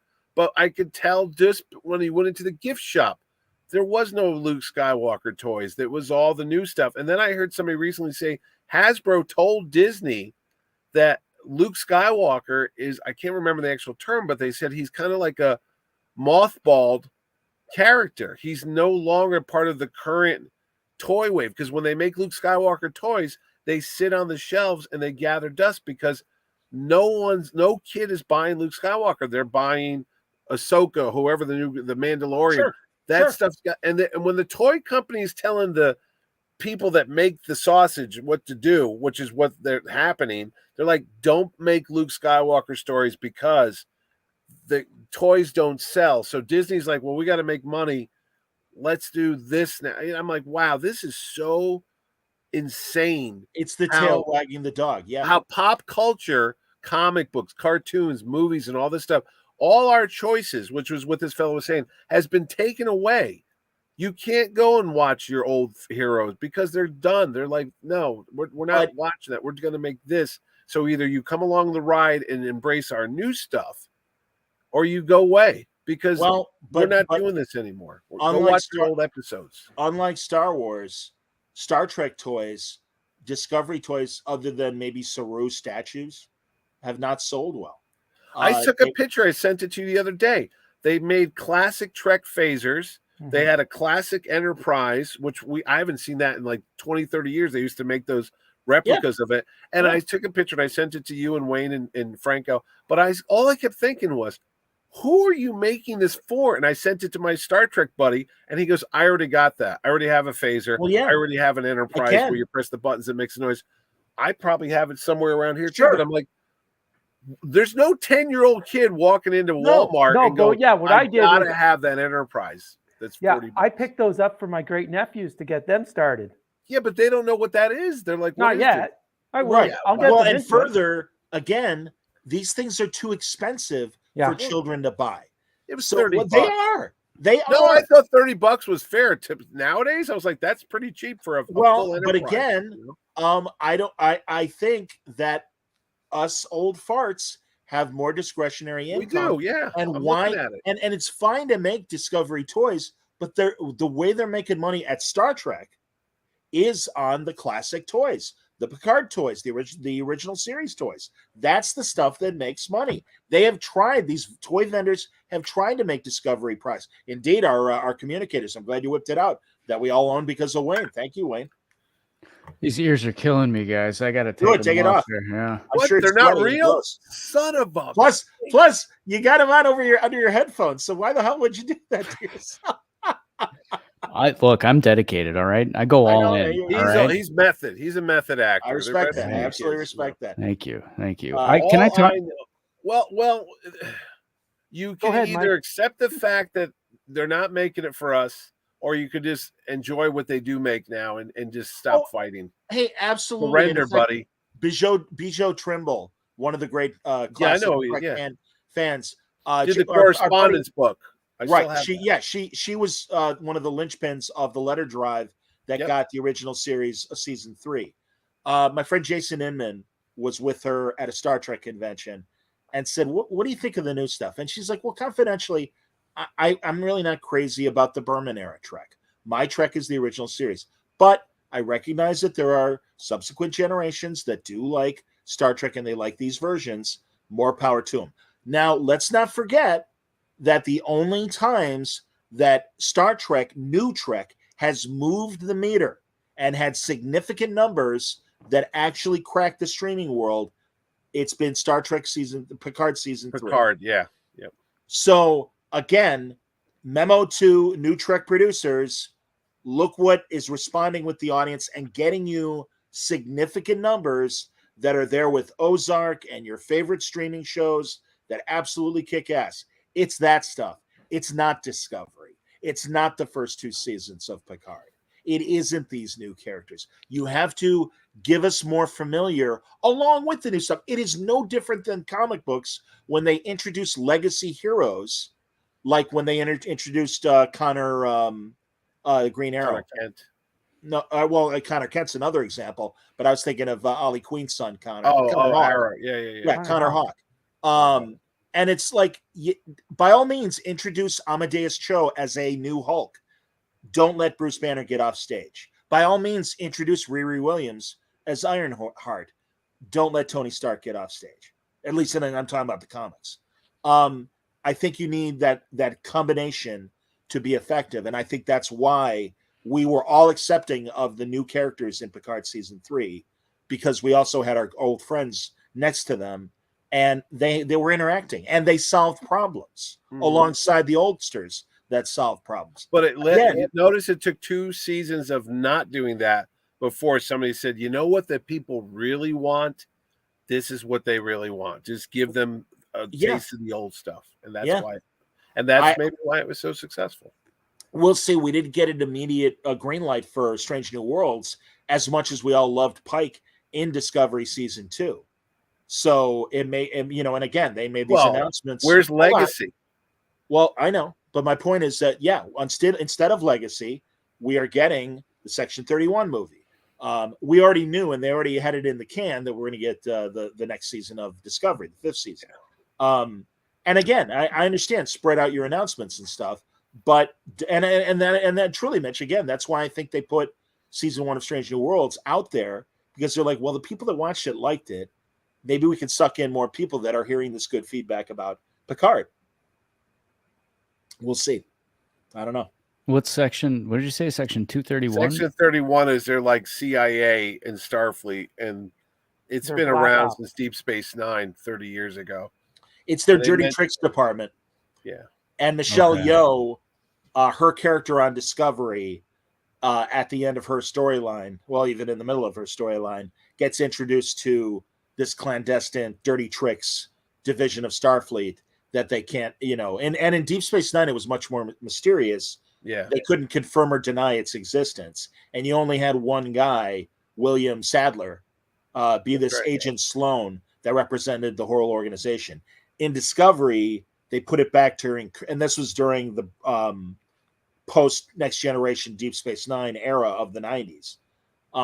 Now in Discovery, they have Section 31 existing back in the Kirk Pike era and Burnham era, and as this very overtly Starfleet, kind of the way the OSS operated during World War II, that the government was very aware of what they were doing, and it wasn't as clandestine as the CIA became.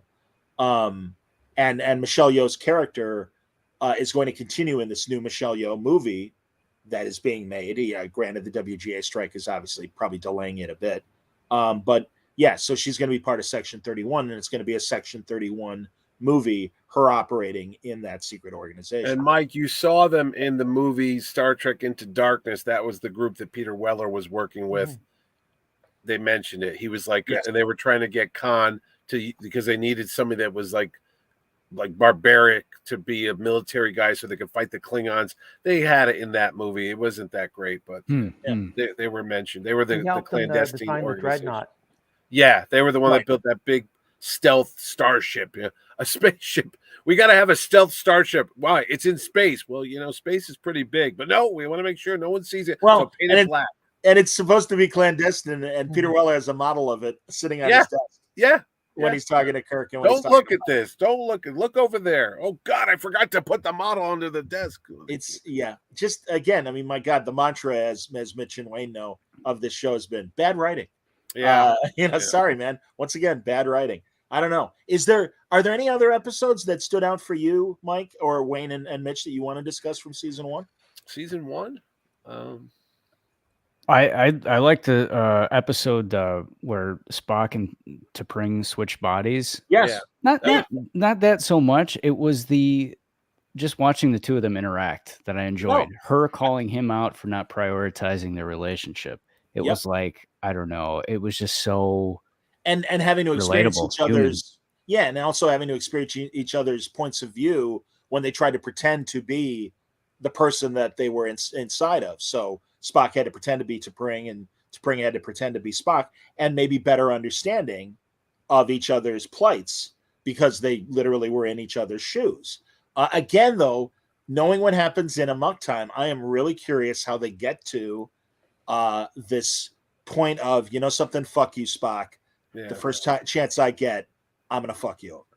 I liked when Hammer bit the dust. I liked his character, but you know, I wish they didn't kill him off. Remember when he falls off the cliff or whatever? Yes, I keep with the thinking Gorn. he's going to be alive, but I don't know. Well, and honestly, man, back to the storybook episode, he was the best character other than M'Benga in that story because he was very Odo-esque in that story. Yeah. And I thought that was great. And it's a real lost opportunity. I don't understand. I don't know why they killed this character off so quickly. Either. I'm like, he could have gone 2 or 3 more seasons. I'm like, what the hell? But now we have Locke's wife Kane. coming in. Carol. Right, Carol Kane. Yeah. I'm excited. I'm really excited. In fact, it reminds me. Yes, I got to start putting the wheels in motion with my New York friend, who's good friends with her, to get her on a Trek Watch episode. Because first of all, I love her. I'm really. I think it's almost going to be an inside joke where we're going to burn through chief engineers every season before we finally get to Scotty. This be like the drummer in Spinal Tap? Yeah, kind of. For real, Wayne. Yeah, I kind of think so. And that sucks because I really felt like Hemmer was such a great, truly alien character. And I thought that was a missed opportunity. Yeah. And also, I mean, I hear that maybe the makeup was kind of messing with him from an equilibrium standpoint because of his blindness. And I know he's not fully darkness. Like well, I know he's not fully darkness blind. No. Yeah. So maybe that's another reason why. But he did joke that he can do a really good Scottish accent. Yeah. I would love it if they brought him back like Robot Girl and found a different role for him, like in Discovery. There's a character that's an android, Mike, in the first season of Discovery, and it's the first 2 actually. And then they kill that character off. And they bring the actor back as a human crew member. Oh, okay. So we'll see what happens, I guess.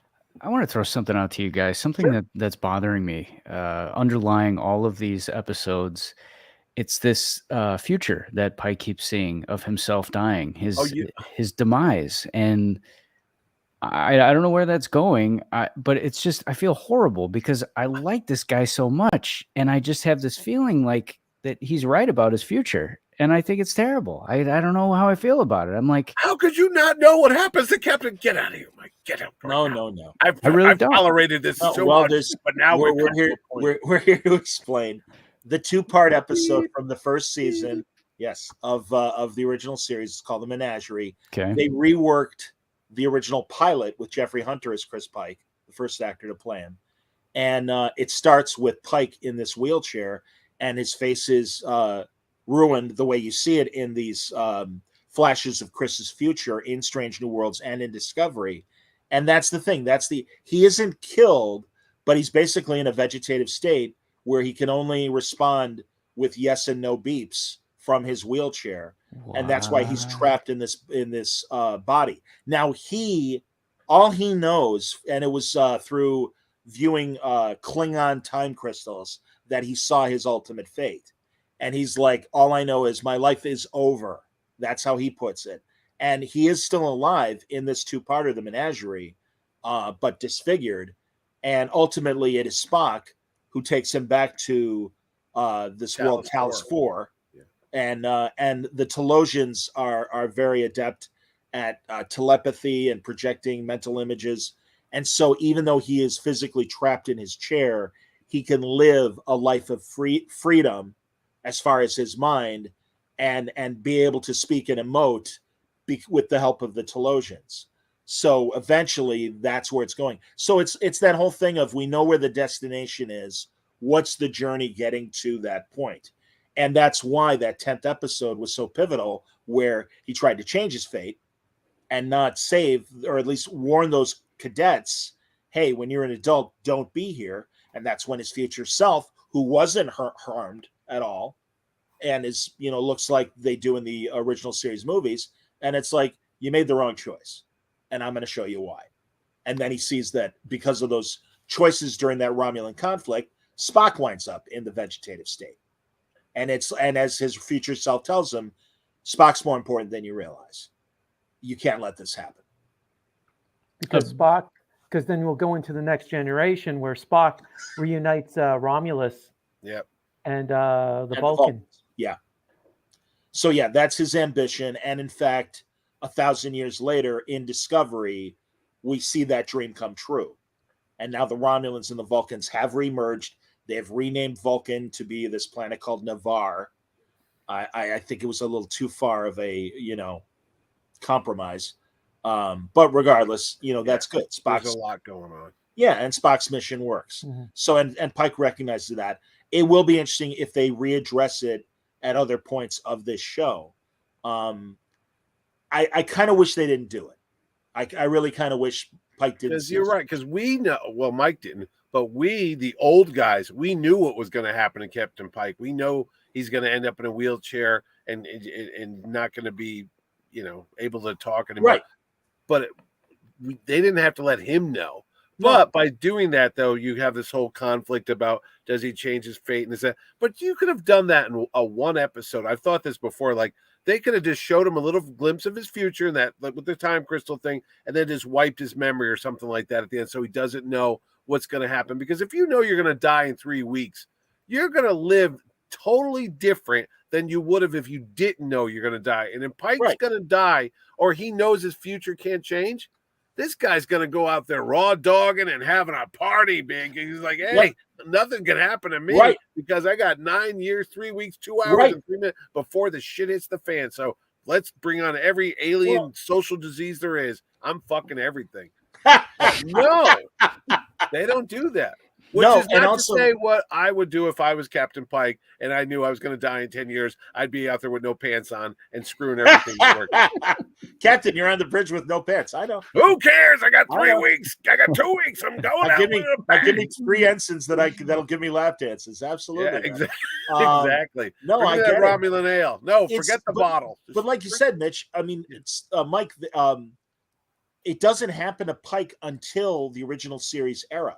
Yeah. So it is like 9 years in the future. So you could have a whole series of Strange New Worlds focusing on Captain Pike's years as captain of the Enterprise and never even acknowledge that. Right? Well, that's good. In the future. That's fine. I hope it's far in the future. I hope we get more seasons of this. Yeah, because I really want him to stick around. I want to say just a side note, footnote about Pike and his future self. I was really impressed with the makeup and the effects on him. Yeah. It was so subtle, like you could tell he was an older version of himself, but it was so impressive. It wasn't like old age makeup. Mm-hmm. It wasn't obvious. I couldn't put my finger on what it was they did to make him look older, but he did. He looked like a genuine older version of himself. I was so impressed. I believe they call it acting. Exactly, for real, man. And that's Anson Mount, man. He's he wasn't wearing some kind of fake wig or weird eyebrows or weird ears trying to convey stuff. Yeah. He had I'm sorry, I didn't mean that. No. But he did. He dialed it back when he was his older self. Yeah, it was a little more reserved. He was a little more. Well, this is the way timbre things in his turned voice out. is even different. Is what? His voice, the timbre in it. Even changes. Yes, very. Yep. Absolutely. No, and again, it's like, all right, I made this choice. It may not have been the right one, and let me show you why. Mm-hmm. And it was very reserved and very matter of fact and everything. And no, it was great. And that's why he's so good. But again, and I don't mean to belabor this, but there is room for more than one alpha male. And I really am worried, and I hate feeling this way. And I can tell you a million times where I've told other people who've had the same concerns about things like the Teen Titans show that's on Max and other things where I'm really worried that they're going to do X with this character. And I should take my own advice and go, just let it unfold and see what happens. But that said, I can't deny that I am really worried that we are going to get a neutered James Kirk for this new audience that is really going to miss out on another very strong captain. And also, by the way, I'd like to see more of Robert April, the Admiral, and I love what they did with him in that limited capacity of this first season. Pretty much was only in those 2 episodes early on. But Robert April also was a captain of the Enterprise and a very strong character. I'm very happy that they made the decision to decide to choose a black actor rather than a white actor, because there's plenty of those. That's fine. But it's like, no, these are strong male characters. And I think it's great that we have strong female characters as well, but not at the expense of strong male characters. There has to be room for more than one strong male on the Enterprise. And, I love Chris Pike. I just think there's room for more. And also, by the way, I'd like a lot more Sam Kirk without him just being a joke. Did you find that Sam Kirk, when I rewatched it, I'm going, especially with the Gorn episode, I was going, man, this is Hicks all over again. You're just going to go, oh, man, we're doomed. We're doomed, man. You're just waiting for him to really channel Bill Paxton in that episode because he was just. No, it's Hudson. Hicks was Michael Biehn. Oh, Hudson. Yeah, Hudson. Michael Biehn, by the way, will be at Terrificon on July 28th to the 30th in the Mohegan Sun in Uncasville, Connecticut. Tickets are on sale right now. Well, are you guys going? Johnny and Wayne, are you guys both going? Absolutely. Yeah, I'm driving down for it. Nice. And Mitch, can I point out that what I'm doing at the show or no? Yes, you will have no pants on and go around screwing everything in the galaxy. Oh, that's true. That's me. Oh, that's yes. No, I have. You've been very kind, Mitch, and I guess I'm moderating a panel with Jonathan Frakes and Rebecca Romaine, and discussing their roles at first officers, and then also, and damn it, all right, I'm going to forget. Andrew on Sunday, you're doing the Deep Space Nine one too, right? With Andrew Farrell, Andrew Robinson, and Jeffrey Combs. Jeffrey Combs, yes. Wow. So Jadzia Dax, Wayun, and Garrick. Yep. All on that panel. I'm very, very happy. And you'll also be doing a lot more panels too, because I was like Suntress. Oh shit! Hey man, I'm psyched to talk to former Marvel writer and editor Joe Duffy. Joe Duffy will be one of very excited to talk to her. And Absolutely. then I talked to Palmiotti today about well, he said, well, that's an interesting topic because I know we're totally off of Star Trek right now, but no problem. I'm coming up with all the panels. All right. I'm coming up with the panels, and I'm sitting there going. Yeah, I don't want to. Oh, what's new with you? Because everyone hears that. But I said, the role of the vigilante hero from Jonah Hex to the Punisher. What is so attractive about that? And I'm like, you know what? Good I got Carl Potts, who wrote the Punisher for years. Okay, he was old Marvel. Then you got Palmiotti, who did Jonah Hex, and now you got Disney or whoever Marvel's running. The Punisher series is canceled, and what's going on, and does the world really need a Punisher anymore? Kind of like Superman. So I said, why not ask those guys who wrote the characters, what is the role of the vigilante nowadays? I mean, is that a thing? Is that attractive? Is it? So I'm like, you know what? Why not throw that? And Jimmy's like, that's a cool thing, man. I'm like, yeah. Imagine actually having thoughtful panels instead of like, tell us what it was like to write a comic book. Exactly, and Mitch. With Jimmy, you can even get into Painkiller Jane. You could do whatever you want. Yeah. And also, if Jimmy, I know, certainly inked a number of Punisher episodes, but also, wasn't Punisher part of Marvel Knights? It was part of the Marvel Knights relaunch with Daredevil and Black Panther. Yeah. So, no, I think that's I should fantastic. throw Garth Ennis in there if I could, but you know how it goes with Joe, because Garth wrote, not only did Garth write a good Punisher run, he wrote the Punisher that they made a movie that starred Rebecca Romaine, who will be at Terrificon on July 28th. Yeah, that one with Thomas Jane. He has the fight with the Russian. That's all Garth Ennis's Punisher. I didn't invite Garth. I mean, I would certainly. No, I know, but you know how it is. It's like you can't get. I'll ask Joe, but then it's like I don't want to have the United Nations up there. I hear you. I hear you. But I mean, I literally, Jason Aaron obviously wrote that final Punisher issue just a week or two ago, and I'll talk to him at some point this summer, Jason. But I saw so many people online going, who could really probably write a great finish to all this? Garth Ennis. And it's true. Absolutely. He's just dozens of great modern Punisher issues. And real quick, I know we're totally off subject, but I'm not going to see you for a while. But anyway, how many people is too many people on a panel? That's the other thing too. As much as I like having all these people, I've noticed like everybody needs a couple minutes to shine. And one time I did the Amazing Spider-Men, and I had 5 Spider writers. I had Peter David, J.M. DeMatteis, you name it. They were all there. Roger Stern. It's a great lineup, but you only have about an hour. Right. You want to give everybody their due. So it's like, it's almost too much of a good thing. So I'm thinking 2 or 3 is about it. That's about as many. I mean, I would say 4, but I agree with you. 4. I think less is, but I agree with you that you'll have a more intense and interesting conversation. Well, it depends who's on the panel. Because if it's Claremont, you forget about it. You're never going to get a word in. No, Chris needs to be by himself. Absolutely. Exactly. And he is going to be by himself on Saturday night at 6:00. Depends on who your host is too, because hopefully your host can bring everybody into the conversation. Hey, Mitch, do you, as the runner of the show, do you also come up with all of the programming, like all the ideas from the panels? Is that coming from you? Yeah. Okay. Because I pay all the bills. I go, no one's telling me what to do. So I actually do all the programming. But I am open to ideas because I had Tana Ford, who's a very talented artist at Marvel. I was talking to her. I said, hey, I got an opening here. What do you want to do? And she goes, well, I could talk about this and I could talk about that. And I'm like, well, sometimes you just don't want to be so a cookie cutter with the panels. It's like, oh, and we have Cebulski, CB Cebulski, editor-in-chief. And it's like, what's new at Marvel? Well, it always changes every year. So it's not that cookie cutter. So because there's always new Marvel stuff. So it's like a cup of Joe when Quesada does his show. Exactly. Yeah. Absolutely. It's like, when I was writing it, I go, oh, he did that last year. But things, there's new stuff going on. Tana, by the way, massive Star Trek fan. And Tana Ford, massive Star Trek really?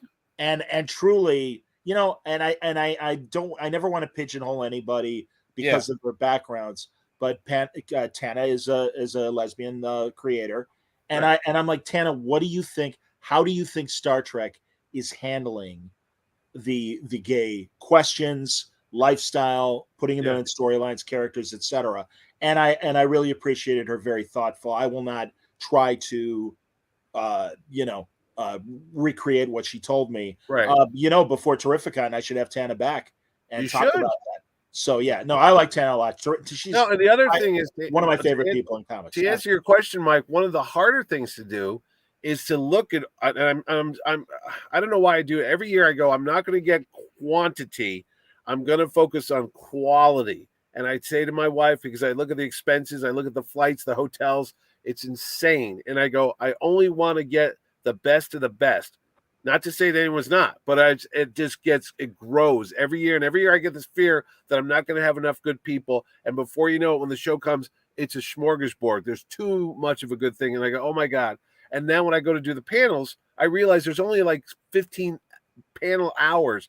Who do you pick? And I go, you know what? I wanted Howard Mackey and DJ Chichester to talk about, what it was like to do the Ghost Rider, because we never have a Ghost Rider panel. So I go, oh yeah, Joe Duffy's there. Hey, I used to read Joe Duffy doing Star Wars and all that. Why not get her on a panel there? And then you got Louise and Walt Simonson. It's like, well, how could I not have Walt on a panel? But where do I put him? I got Jurgens over here. Wait, I got this. I got so much of a good thing. And then I look at poor John. I start putting his name in every panel. I go, I can't have him do 20 hours of panels. He'll have no voice. He'll be exhausted. And then I have to break him up with stuff. I'm really glad to talk to Joe Duffy right now. And then I go, what about the average Joe or Jane that wants to be into the comics world? So I interwove like workshops in it, like how to make your own comic, how to trademark your character, how to market yourself to the geek pop culture. So I'm like, oh, and I had a trademark lawyer who's going to be there from New York City. Hennessy is a great, and how to trademark your characters guy. And so, and it's like, this is like, if you look at the panel, like, well, I want to hear Palmiotti, I want to hear Joe Duffy, but I am curious how you trademark your character and your story. So I'll go to that panel. Oh, wait, right across the hall, they're doing the Star Trek one. So it's almost like too much, but we record a lot and John does all the audio and puts them on the shows later on in the videos too. But it sounds like it's just crazy. It just continues to grow every year. Oh, this year, I looked at the lineup for this year. My God, Mitch, it's insane. And I actually have 2 more people I haven't even announced yet. But yeah, no, I keep checking up the lineup. No, I know. And I'm just going, holy shit, is it ending? I wish it would, to be honest with you. I'm turning people away, and it breaks my heart because I get emails from people I grew up reading or artwork and writers, and I go, listen, I don't have any more hotel rooms. I don't have any more travel budget. They're like, but I go, there's always next year, God willing. There's next year. Sure. But I mean, yeah. Hey, in fact, Mitch, and again, not to give you problems, and certainly not for this year, but I met with Tim Seeley last night. Yeah. He said, oh, it's been a while since I've done it. I go, well, Mitch likes to spread people out. No, I would have brought Tim back, but I just. Well, and that's what I said. I go, I'll put the bug in Mitch's ear. Oh yeah, definitely. Him and Ginny, his sister-in-law. Absolutely, Jenny Christian. I've Yes. always wanted. I've sat with her years ago, and I said, "You got to come to Terrificon because She's great. Tim's brother Mike, Steve. is it But yes, Steve or whatever. They wanted to go to the casino because we're at a casino, so they wanted to go, and it's a convention, but it's like a vacation sometime. I get Absolutely. No, and really, if you even don't like gambling, and I know there are some creators that really are like, hey man, I love going because I like to gamble. And it's like, that's great. It's a nice resort. Oh God, and it's a nice selection of shops and bars and clubs, and restaurants and clubs And mechanical horses. and mechanical bulls. and Absolutely. bulls, yeah. Yes. And it's a lot of fun. And I can't wait. Because Mitch, I know you never met my buddy Chuck that we tease about on the Oh Yeah podcast and everything. And I was saying the same thing to Wayne. Yeah, no, I mean Mike knows. No, Chucky's a riot, and no, I'm so excited that Chucky's coming. And I even thought about telling Franco and because Artie's there. I said, why don't you guys do an All Yeah? But I'm like, you know what? I can't because it's too much. But then I said, Artie, do you want to do Amigo podcasting? Oh, you know it. So I put For the Love of Migo with Art Beth, and he goes, what are we going to talk about? I go, I got you in a room with my friend Matt who collects Migos and just talk about shit. And he could be like, look at this. Here's the new, Green Lantern Migo. Right. I mean, that's Artie. So I'm like, that's a panel. That's not only the store bought Migos, but Artie makes the custom Migos. Customs, yeah. And that's why eventually at some convention, because he's West Coast, I would love for you to invite Ibrahim Mustafa, who's a wonderful comic artist, but also just for fun makes sideshow size action figures. Oh, really? And he sculpts his own heads. He has a 3D printer, but he also sculpts his own heads. And honestly, man, it is amazing. Much like Artie's Migos, where it's like, I can't believe you're making these yourself. It's incredible. And here's another thing. I just saw into the Across the Spider-Verse, the new one. It's amazing. How they did the animation, I don't even know, but it's amazing, right?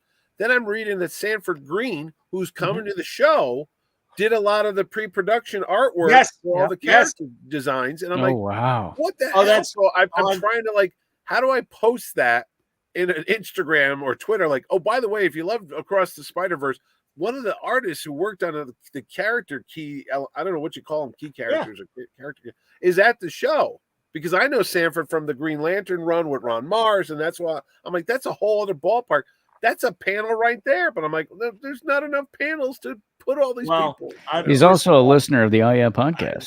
Is he really? Oh, all right. Sorry. He loves art. No. You're right. He loves Art and Franco. Yeah. I love him as well, and he's always been a good friend to me. And even just regardless of a panel, the downtime, the after hours stuff, I know the guys are going to be thrilled to hang with Sanford. Oh, yeah. And I'm sure Sanford will be thrilled to hang with And he just had an art drop of all his I saw that. All the sketches. I was going to try to get on there, but I figured they probably went for crazy money. Gone in seconds. Oh, I'm sure. And they were all... I didn't see the price, but they were gone in seconds. I went to the Spider-Punk guy, but so did 20 million other people. So, Mitch, Indiana Jones, anything you can talk about? Well, it's funny you should say that because yours truly... We'll be at the world premiere next Wednesday in Los Angeles with Mr. Harrison Ford. Wow. Thank you to my good friends at Lucasfilm.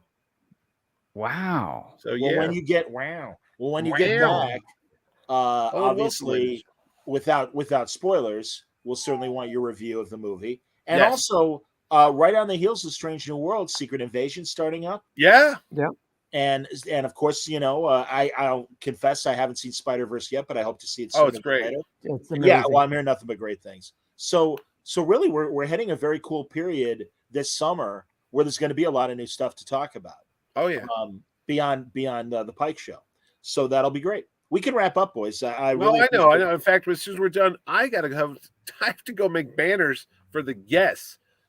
That's how stupid this job is. I actually make all the stupid graphics and the things that hang up around the place. And I booked the flights. I was booking flights before I got on. That's why I was late tonight, because I had to get a flight from freaking Cleveland to Hartford. Yeah. Guys doing everything. I know. Because we appreciate it, Mitch. Can't trust anybody. As a panelist, moderator, and attendee, I certainly appreciate it.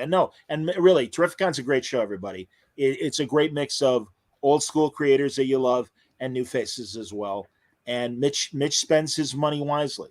And I'm not just saying it because I know Mitch, but if I would drive 8 hours down cross a border to come to a show, you know it's good. It better be.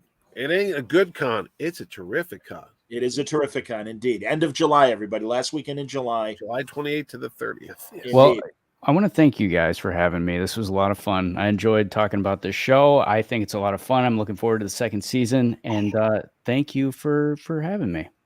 Great observations, Mike. That's why I wanted you on. Nice. Fresh Good luck eyes watching all those Star Trek shows that Suntress ruined for you.